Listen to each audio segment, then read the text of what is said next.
Harka fuuni daawwattootaa fi dhaggeeffattoota keenya nagaan keenya kabajaaf jaalalaa bakka jirtan maratti sinaa qabu jechaa oduuwwan wayitaawaa yeroo kanaaf qopheeffanneen sitti himaa dursa oduu ijoo. Irree fi gaachanni saba Oromoo waraanni bilisummaa Oromoo amajjii tokko guyyaa waraana bilisummaa Oromoo sababeeffachuun opereeshinii addaa geggeessuudhaan loltoota faashistii Abiyyii hedduu ajjeesuu fi madeessuu ifoomseera. Gama biraan meeshaalee waraanaa garaagaraa irraa hiikkachuun dantaa qabsoo bilisummaa Oromootiif galii taasisuu waraanichi ifoomse. Balballoomina oduu keenyaa keessatti bal'inaan kan isin dhageessisnu ta'a. Poolisoonni Oromiyaa hedduun erga lubbuun itti wareegamanii fi lafa qubsumaa garee finxaaleeyyii kana to'atanii booda qaamni maqaaf mootummaa ofiin jedhu poolisoonni Oromiyaa tarkaanfii garee kanarratti akka hin fudhannee fi of duuba akka deebi'an taasisuun jiraattota dheekkamsiise. Kunatu kanaan jiru gareen finxaaleeyyii kun aanaa giddaa ayyaanaa iddoo addaa gaara diichoo jedhamutti haleellaa poolisoota Oromiyaa irratti raawwachuun ifoome.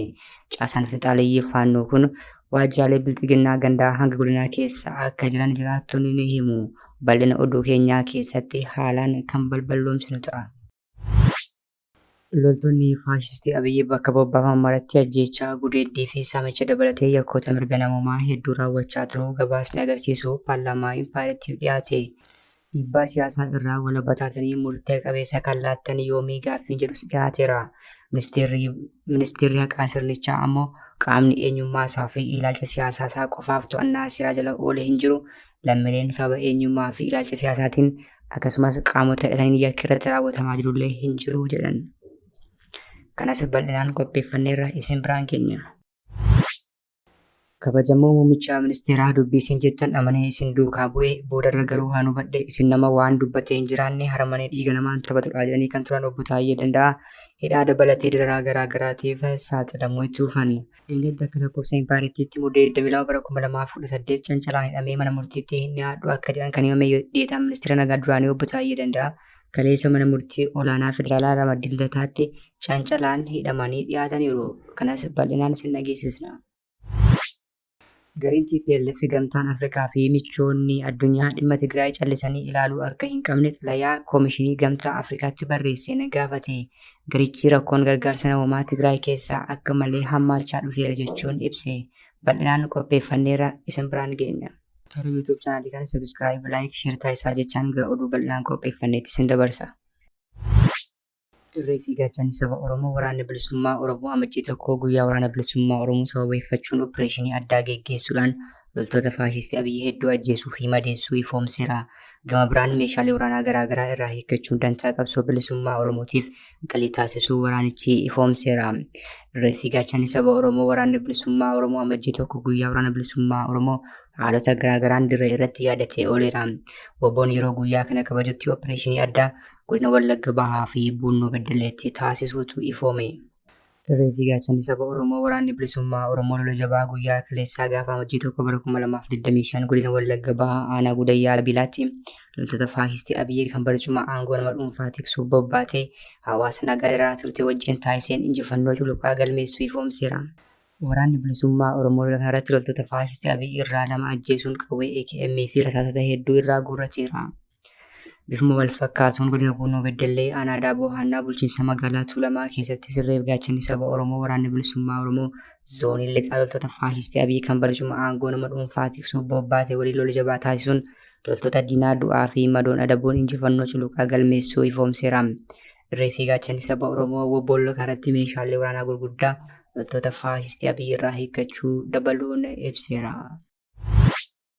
Poolisoonni Oromiyaa hedduun erga lubbuun itti wareegamanii fi lafa qubsumaa garee finxaaleeyyii kana to'atanii booda qaamni maqaaf mootummaa ofiin jedhu poolisoonni Oromiyaa tarkaanfii garee kanarratti akka hin fudhannee fi of duuba akka deebi'an taasisuu jiraattota dheekkamsiisuutu himame.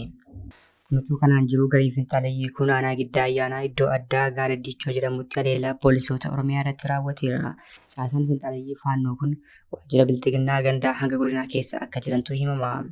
Tibba darbee poolisoonni Oromiyaa quuqama sabaa qaban opereeshinii addaa geggeessuudhaan garee finxaaleeyyii faannoo jedhee of waamuu fi waggootaaf aanaalee godina Wallagga Bahaa fi Horroo Wallaggaa keessatti yakkoota suukkanneessaa raawwachaa ture haleeluun ni yaadatama. Poolisoonni Oromiyaa quuqama sabaa qaban opereeshinii aanaa giddaa ayyaanaatti geggeessaniin hidhattoota finxaaleeyyii kana hedduminaan ajjeesuun kaampii isaanillee to'atanii turan. Haa ta'u malee faannoon uummata akka ajjeesutu saamtuu fi buqqaastu kan barbaadu bilxiginnaan poolisoota Oromiyaa lolarra turan hatattamaan akka of duuba deebi'an taasise. Jiraattonni yaada isaanii kennan gocha qaamni mootummaa ofiin jedhee raawwate kanatti hedduu gadduu himuudhaan gochichi wareegama poolisiin Oromiyaa kaffalanitti bishaan naquudhaa jedhan. Gama biraan hidhattoonni finxaaleeyyii kun godina Wallagga Bahaa aanaa Giddaa Ayyaanaa iddoo addaa Gaara Diichoo jedhamutti poolisoota Oromiyaa sochii konkolaataa geejjiba uummataa eegaa turan irratti haleellaa haaloo bahannaa bananiiru. Hidhattoonni finxaaleeyyii kun laga Abbayyaa ce'uudhaan torban darbe keessa Goojjam irraa Wallagga seenaa turan. Haleellaa kaleessaa hidhattoonni raawwatan kanaan miidhaan namaa fi qabeenya irra gahuutu ifoome. Hidhattoota finxaaleeyyii faannoo kan qubachiisaa fi eegumsa gahaa akka argatan gochaa jiran hogganoota waajjira gandaatii hanga godinaatti jiranii fi mootummaa naannoo Oromiyaaf hojjenna jiran akka ta'e jiraattonni himaniiru. Namoonni waajjiraalee aanaa fi godina keessumaa godina Wallagga Bahaa hoogganan maallaqa miliyoonaan lakkaa'amu garee finxaaleeyyii faannoo kana sassaabbachuudhaan uummata Oromoo akka fixanii fi dachii Oromiyaa irra akka qubatan taasisaa jirus jedhame. Humnoonni finxaaleeyyii faannoo laga Abbayyaa gamaa naannoo Amaaraa ta'anii halkanii guyyaa lafa kana irraa akkaataa uummata Oromoo itti buqqaasanii qabatan karoora baasuu kan jiran jiraattonni jarri kun karoora baasuu qofa osoo hin taane humna guddaa bobbaasanii uummata Oromoo jumlaan erga buqqaasuu jalqabaniis bubbulaniiru jedhu. Loltoonni faashistii Abiyyi bakka bobbaafaman maratti ajjechaa gudeeddii fi saamicha dabalatee yakkoota mirga namummaa hedduu raawwachaa turuu gabaasni agarsiisu paarlaamaa Impaayiratiif dhiyaate. Dhiibbaa siyaasaa irraa walaba taatanii murtee qabeessa kan laattan yoomii gaaffiin jedhus dhiyaateera. Ministeerri haqaa sirnichaa immoo qaamni eenyummaasaa fi ilaalcha siyaasaa qofaaf to'annaa jala oole hin jiru jedhan. Lammiileen saba eenyummaa fi ilaalcha siyaasaatiin akkasumas qaamota hidhatanii yakki irratti raawwatamaa jiru garuu jira jedhaniiru. Abbaa manaa fi haadha manaa ta'anii ministeera dhimma alaa fi ministeera haqaa ta'anii hojjechaa kan jiran Dr. Geediyoon Ximitiyoosii fi aadde Haannaa Ariyaa Sillaasee wal duraa duubaan paarlaamaa Impaayirati irratti dhiyaachuun yaadaa fi gaaffii ka'eef deebii kennaniiru. Dheengaddaa ministeerri haqaa duraanii fi ministeerri dhimma alaa ammaa Dr. Geediyoon Ximitiyoos dhimma hulaa galaanaa waliigaltee wal hubannoo Somaaliyaand waliin taasifamee fi kan Ankaraatti taasifame ilaalchisee gaaffii miseensota paarlaamaa irraa dhiyaatee osoo deebii hin kennin hafaniiru. Kaleessa sa'aatii warraa isaanii ministeerri haqaa Impaayirati aadde Haannaa Ariyaa Sillaasee gaaffii yakkoota mirga namoomaa qaamolee nageenyaa bilxiginnaatiin raawwatamu irratti ka'an osoo hin deebisin hafuutu himame. Gaaffilee ka'an keessaa mootummaan loltoota bobbaasee namoota nagaa ajjeesisaa hiisisaa jira. Maqaa seera kabachiisuun bobbaasee ofii seera cabsaa fi biyya diigaa jira kan jedhu isa tokko. Gaaffii biraan ammoo dhumaatii naannoo Oromiyaa fi Amaaraa keessatti qaqqabaa jiru hidhamuu namoota siyaasaa fi gaazexeessitootaa kan ilaallatu ture. Ministeerri haqaa aadde Haannaa Ariyaa Sillaasee gaaffii mana marichaaf ka'aniif deebii kennuun namoonni ilaalcha siyaasaaf akkasumas eenyummaa dhuunfaa isaaniitiif to'annaa jala oolfaman hin jedhanii jechuun haalan. Namoonni maqaa siyaasaa fayyadamuun karaa seeraan alaatiin gocha yakkaa hojjetan garuu to'annaa jala oolaniiru jedhaniiru. Ministeerri haqaa aadde Haannaa Ariyaa Sillaasee kana haa jiran malee kutaalee Impaayiratii hedduu keessatti namoonni sababa ilaalcha siyaasaa fi eenyummaa isaanii ajjeefamaa, hidhamaa fi hiraarfamaa jiru. Keessumaa naannoo Oromiyaa keessatti gochi akkasii waggoota 7 darbaniif itti fufee geggeeffamaa jira. Kabajamoo muummicha ministeeraa dubbii isin jettan amaneen isin duukaa bu'ee boodarra garuu kan hubadhe isin nama waan dubbasee hin jiraanne haramanii dhiiga namaan taphatudha jedhanii kan turan obbo Taayyeen hidhaa dabalatee dararaa garaa garaatiif saaxilamuu itti fufaniiru. Dheengaddaa akka lakkoofsa Impaayiratiitti muddee 22 bara 2018 cancalaan hidhamee mana murtiitti hin dhiyaadhu kan jedhan deetaan ministeera nagaa duraanii obbo Taayyeen kaleessa mana murtii olaanaa federaalaa Ramaddii Lixaatti harki isaanii cancalaan hidhamee dhiyaataniiru. Gara dhaddachaa yeroo seenanis harki isaanii cancalaan hidhamee uffata halluu diimaa dugdarraan barreeffamni sirreeffamaa federaalaa jedhu irratti barraa'ee uffatanii turan. Obbo Taayyee Danda'aa gara dhaddachaa seenuu isaanii duraa poolisiin mana sirreessaa kaateenaa harka isaa irraa hiikuuf gaafatu seeyyamaa akka hin taane himameera. Gara dhaddachaa erga seenanii booda komii isaanii kan dhiyeeffatan obbo Taayyeen poolisoonni mana sirreessaa mana murtii erga gahanii booda sirraa hiikna jedhanis dhaddachi ilaaluu qabaa jechuun diduu isaanii himaniiru. Kana malees yeroo waggaa 1 fi 8 kaatinaa hidhamee hin beeku kan jedhan aangawaan duraanii kun gochaan irratti raawwatame seeraan ala ta'uu isaa dubbatan. Abukaatoon isaanii obbo Abarraa Niguus gama isaaniitiin maamila koorraa wanti qoccollaa fakkaatu raawwatame jechuun komii isaanii dhiyeessan. Manni murtichaa gama isaatiin obbo Taayyeen gara dhaddachaa erga seenanii booda kaatinaan harkarraa akka hiikamu ajaje. Dabalataan kana booda kaatinaan osoo hin hidhamiin gara mana murtiitti akka dhiyaatan kan dura ajaja kennee akka ture himuun amalli haalaan agarsiisan waan hin jirreef kana booda kaatinaadhaan hidhamanii gara mana murtiitti akka hin dhiyaanne ajaja kenneera. Gama biraatiin erga meeshaa waraanaa seeraan qabatanii argamuun hidhaan cimaa waggaa 7 fi 6 irratti murtaa'ee mana sirreessaa Qiliinxoo irraa gara mana sirreessaa Abbaa Saamu'eel jedhamuun beekamutti erga dabarfamanii booda Sarbamni mirga namummaa irratti raawwatamuusaa obbo Taayyeen mana murtichaaf kaasaniiru. Manni murtichaa gama isaatiin himatamaan komee isaanii barreeffamaan akka dhiyeeffatan ajaja kenne. Gama biraatiin obbo Taayyeen himataawwan haaraa 3 ji'a tokko dura irratti banamuun murtii olaanaa federaalaa Madallataatti ilaalamaa jiraachuun isaanii beekama. Manni murtichaas dhimma himataawwan haaraa kunneeniin wal qabatee dhaddacha kaleessaatiin jala murtii kenneera.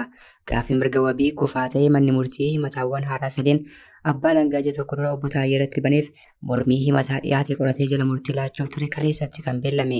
Kana malees gaaffii mirga wabii himatamaan dhiyeeffatan irrattis jala murtii laachuuf ture. Haaluma kanaan manni murtichaa gaaffii mirga wabii dhiyaate kufaa kan taasisan yommuu ta'u, himataawwan 3 keessaa inni tokko akka fooyya'u murteesseera. Kunis himata tokkoffaa seera yakkaa bara 1996 bahee keewwata 257 ilaalchisuun kan dhiyaate yommuu ta'u, keeyyanni kun yakkoota keeyyataawwan biroo keessatti hiraman kan wabeeffatu ta'uu isaatiin abbaan alangaa himata kana akka fooyyeffatu jala murtii kenneera. Manni murtichaa galmee kana ilaaluuf akka lakkoofsa impaaritiitti amajjii 13 bara 2018tti beellama qabateera. Gareen TPLF gamtaan Afrikaa fi michoonni addunyaa dhimma Tigraay callisanii ilaaluu akka hin qabne xalayaa kaleessaa Koomishinii Gamtaa Afrikaatti barreesseen gaafateera. Garichi rakkoon gargaarsa namoomaa Tigraay keessaa akka malee hammaachaa akka dhufes ibse. Buqqaatonni biyya keessaa kumaatamaan lakkaa'aman gargaarsa hatattamaa waan barbaadaniif gamtaa Afrikaa fi dhaabbileen addunyaa xiyyeeffannoo fi furmaata hatattamaa akka kennan waamicha dhiyeesse. Xalayaa durasaa Koomishinii Gamtaa Afrikaa Mohammad Ali Yusufitti erguu ibse kanaan haalli buufanni buqqaatota Tigraay keessatti argaman akkaan hammaachaa jiraachuu ibseera. Hanqinni nyaataa hamaan babal'achuu fi buqqaatota keessatti duuti dabaleeraa jedhe. Rakkoowwan kunneenis mootummaan federaalaa waliigaltee Piriitooriyaa cabsuu hordofee kan madde ta'uusaa xalayaa Gamtaa Afrikaaf erge kana keessatti eereera. Kanaaf Gamtaan Afrikaa fi dhaabbileen addunyaa haal duree tokko malee gargaarsa namoomaa hatattamaa buufata baqattootaa akka qaqqabsiisan gaafateera. Akkasumallee waa'ee gargaarsa namoomaa kanaa fi lakkoofsa buqqaatotaa du'uun dabaluu ilaalchisee qorannoo walabaa akka geggeeffamu qabu waamicha dhiyeesse.